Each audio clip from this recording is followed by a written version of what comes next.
When Su Sheng was hit again by Lin's skeleton mage's lightning attack, it hurt his self-esteem because he had the legendary profession, the Holy Light Mage. He had already been accepted by Chuangshan Academy, and he had also reached level 30 2 months ago. But he deliberately limited his leveling just for this competition. So how could he lose here? The light on Su Sheng's head got brighter as he used another skill, shouting that the first place was his. Suddenly, Lin's skeleton mage attacked Su Sheng with a powerful lightning spell. It was a very powerful attack, and because of that, the ground around Su Sheng turned into dust, leaving everyone shocked.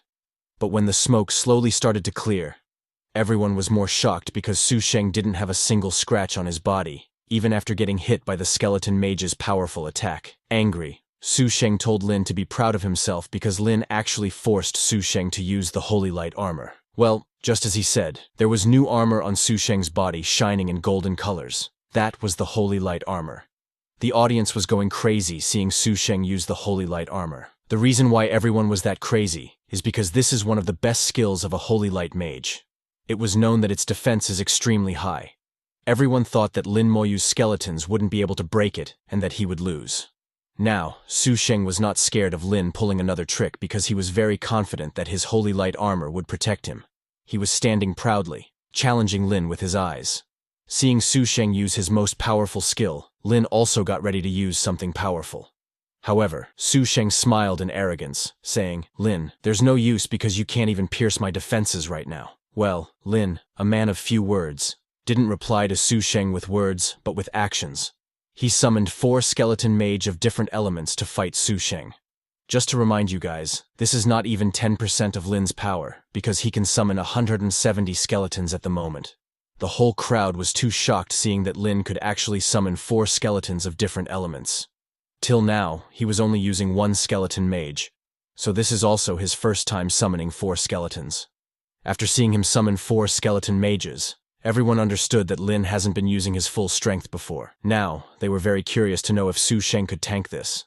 Su Sheng himself was very nervous to find that Lin could actually summon so many types of skeletons, but confident in himself, he laughed, saying, "It's nothing but just a few more skeletons. They cannot do anything to me."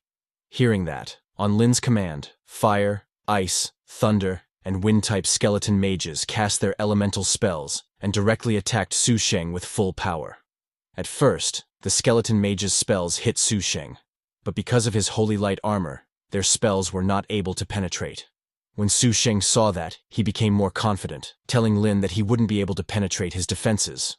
But suddenly, a crack appeared on Su Sheng's Holy Light armor, and after that, his whole armor started to break down. Su Sheng was too shocked at how this was possible. Seeing the cracks, skeleton mages again attacked him using powerful spells, and after getting hit this time, his Holy Light armor broke into pieces. After that, Su Sheng had nothing to defend himself with. He was directly hit by skeleton mages' spells. Everyone in the audience was too shocked that Lin won. He broke Su Sheng's Holy Light armor, the legendary Holy Light Mage, which counters the Necromancer profession, still lost to Lin Moyu in the end. After getting hit by skeleton mage's attack, he fell on the ground and lost. Live broadcast of this match, Bai Shen, Meng Anwen, and Old Ning were watching from Xiajiang Academy. Meng Anwen said, "Bai Shen, now we shall see how many venomous snakes we can lure out of hiding by using the 2 siblings as bait." On one side, both of them were waiting for the enemy to do something, but on the other side, Old Ning, who is Yi Yi's grandfather, was very angry that Lin became the champion. He wished that Lin would stay away from his granddaughter, Yi Yi. Little did he know that his granddaughter is celebrating their victory with Lin. She was very happy that they had won, but suddenly a strong wind tornado appeared behind them. From that tornado, an old man in gray clothes appeared. All the participants of the competition who were near the arena felt that man's terrifying aura. Nai Nai claimed that this is a top professional beyond level 80. That old man told the participants that all of them are not bad. They have potential. That old man is Shu Wei, one of the 12 Empire Council members. From his inventory, Shu Wei took out the rewards of the competition: a starter magic potion, a flash scroll, and a bag of gold. Shu Wei told Lin that he's from the Empire, but Lin can call him Old Shu. Old Shu told Lin that if he needed any help in the future, he could come look for him. He might be able to lend a hand or two. Hearing his words, Lin wondered if Old Shu was trying to recruit him, but he was not sure, so he didn't answer him. Then, Old Shu gave Lin the rewards, and Lin thanked him. But when Lin touched the rewards to put them in his inventory, something like a black shadow, which was in that gold pouch, went inside Lin's hand. Well, Meng Anwen, who was looking out for something like that, immediately sensed it and told Bai Shen that a fish bit the bait.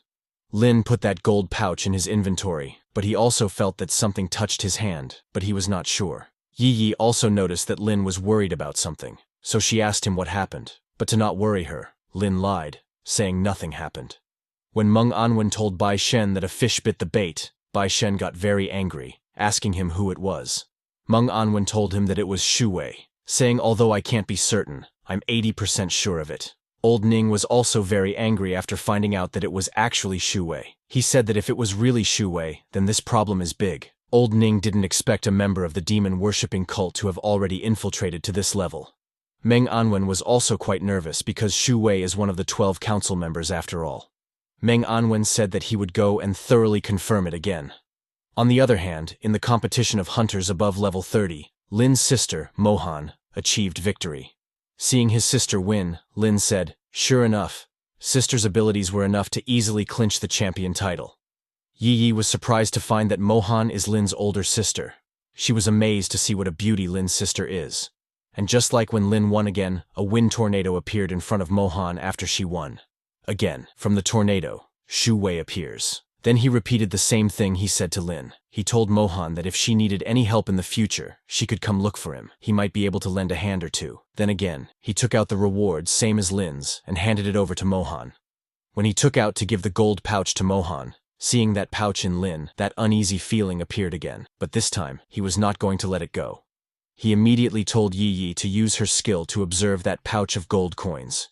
Yi Yi used Assassin's special skill, Shadow Vision, to observe that pouch of gold coins. And in Yi Yi's observation, she saw that there is a black shadow-like thing attached to the pouch. Yi Yi surprised herself and told Lin that there's indeed something wrong. The pouch of gold coins has an air of dark energy, and it's similar to the aura of the abyss. When Mohan touches that golden pouch, that dark energy attaches to her. Mohan didn't even notice it, but Yi Yi, who has her assassin shadow vision, saw it. She told Lin that the dark energy is now on the wrist of Sister Mohan. When Yi Yi looks at Lin, she was shocked. She told him that it's on his wrist too. Hearing Yi Yi, now Lin is sure that his guess was correct. A group of rats is hiding within the human race. They call themselves the demon-worshipping cult. All of them worship the Abyss Demon King and want to help him invade the human world. Mohan, who knows nothing about all this, puts the gold pouch in her inventory and leaves. Lin knows that tomorrow is the individual match, so he was hoping that his sister and he can catch a big fish there. But they don't have to wait that long because late at night, a strong tsunami hits Shengxia Empire hard. Large waves big enough to devour cities were approaching Shengxia at unbelievable speed. Not only from the ocean, but even the sky was showing its rage on Shengxia. Thunder was striking everywhere non-stop. But that thunder was not ordinary. Demon worshippers used thunderbolt energy to power up the teleportation formation. Lightning continued to strike in the same spot to activate the teleportation formation, and the tsunami hit the ground of Shengxia, destroying everything that stands in its way, leaving nothing behind. Right after the tsunami hit, that teleportation formation also activated. Citizens of Shengxia start to panic, not knowing what's going on. They were too scared after seeing a huge formation in the sky. They all know that such a massive formation can only be formed by a legendary profession. The demon-worshipping cult finally acted. Seeing the state of Shengxia, Lin thought that they must be intending to defeat every champion team during the competition of professionals and deal a heavy blow to humankind. That massive formation covered whole Shengxia and cut off its connection with the outside world. And inside the formation, the tsunami and lightning continued destroying everything.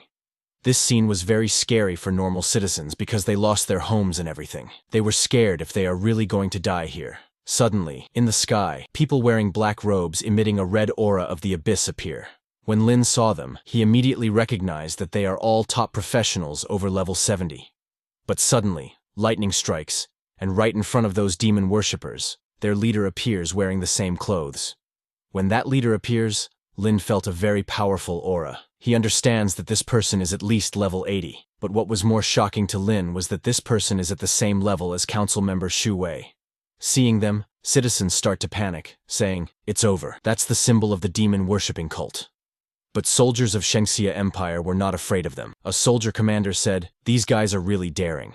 They actually dared to act within the Shengxia Empire. Are they not afraid that Bai Shen is going to destroy them himself? Hearing that, demon worshippers' leader orders his men to attack those soldiers. On his command, all those level 70 demon worshippers move with lightning speed and start attacking the soldiers. Soldiers were pushed back because they were no match for level 70 demon worshippers. But demon worshippers were not alone. With them, ocean creatures and abyss monsters also come to attack. Hundreds of thousands of abyss wolf demons and abyss demon dogs start attacking Shengxia Empire. Seeing the demon hunters of Shengxia prepare to engage, they join the battlefield to fight for their country.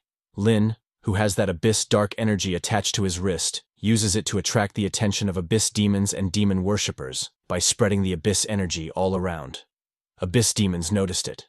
They thought there are many people, so they come to attack. Hundreds of demon dogs were directly coming towards Lin at full speed. Seeing them coming, Lin said, "Come, I have been waiting for all of you for a long time." When the leader of the demon worshippers saw Lin that confident, he said, "Lin, your courage is admirable, but it's a shame that it's useless. Your fate has been decided. Those who are too talented will never have a long life." He moved to go and attack Lin, but suddenly someone in a cold voice said, "I don't think so. I'm living quite well." The demon worshippers' leader was too shocked and looked behind.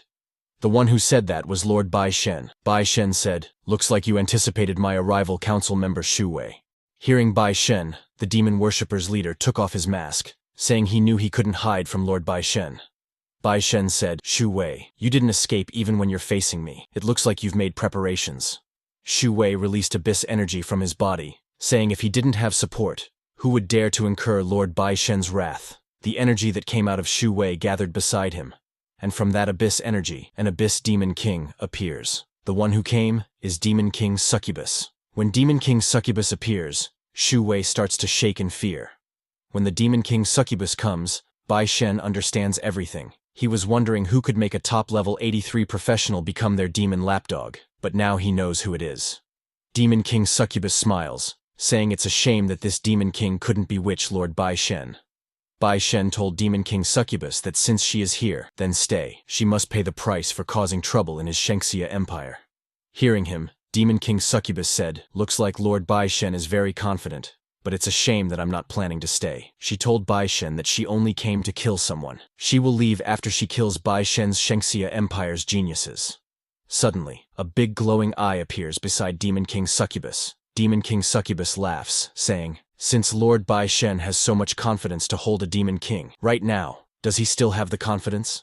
That glowing eye turns into flames, starts absorbing the fire, and turning very big. And from those flames, another Abyss Demon King comes out. The one who comes this time is Flame Demon King. This is the Demon King who wants to kill Lin, and he is also the one who Lin wants to kill. The Demon King of Flame has a very huge body covered in fire, intimating its power. Old Ning, who was also there, gets very angry to see that it's the Flame Demon King.